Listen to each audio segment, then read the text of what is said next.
Ex-cons of Reddit. What was the hardest prison habit to break after being released? I didn't use a fork for a few weeks.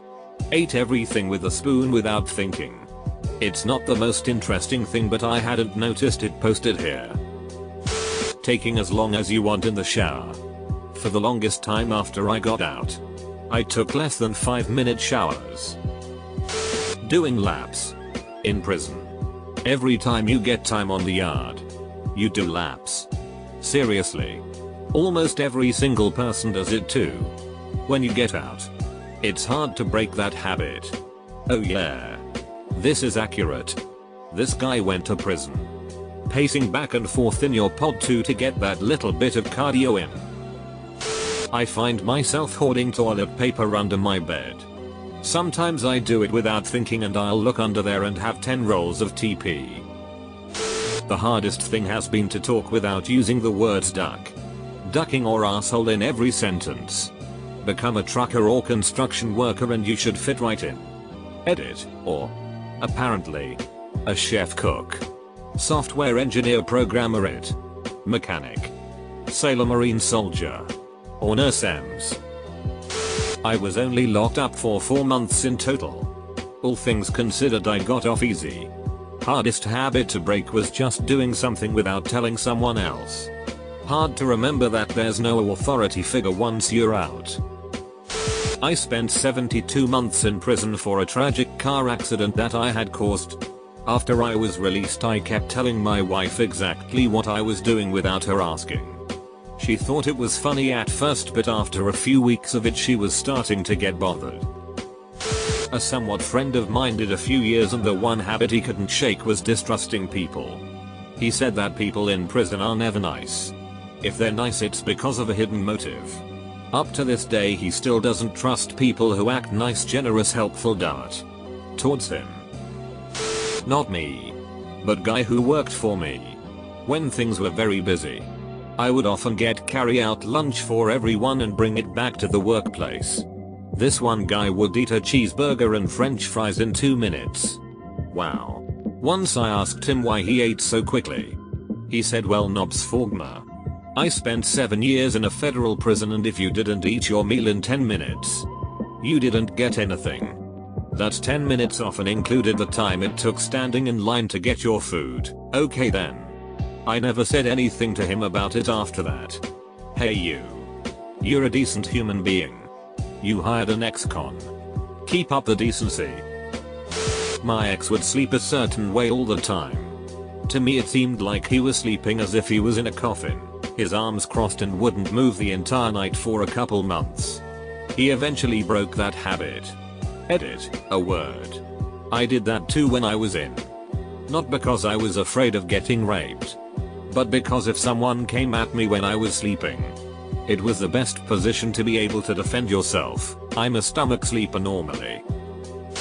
Dude I work with said for the first little bit after getting out he would take a leg out of his pants when he did. Not sure how common that was. Dude's a fighter though, so maybe that had something to do with it. A couple guys I know after being out for 5-10 years wrap their arms around their plates and shovel food in their mouths at the speed of light.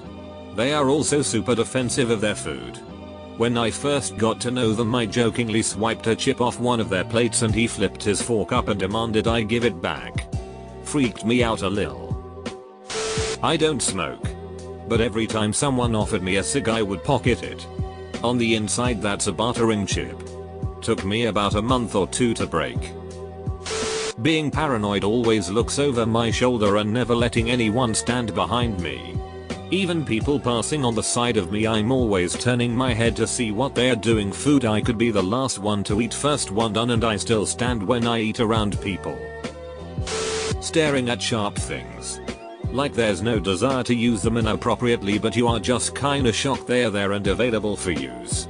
You might be surprised what qualifies as a sharp object.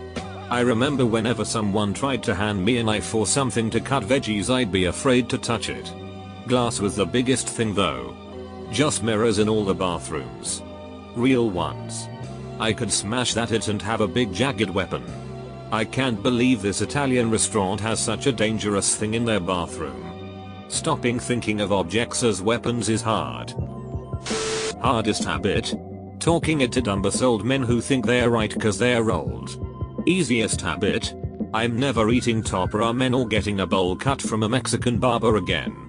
I hated that it in prison. Old guys think they know so much just because their age. Like Methodika. You're in prison. You obviously don't know much better than I do. And I'm still rocking my bad haircut right now. Sure seems like ex-military and ex-cons share a lot of habits. Not sure what to make of that.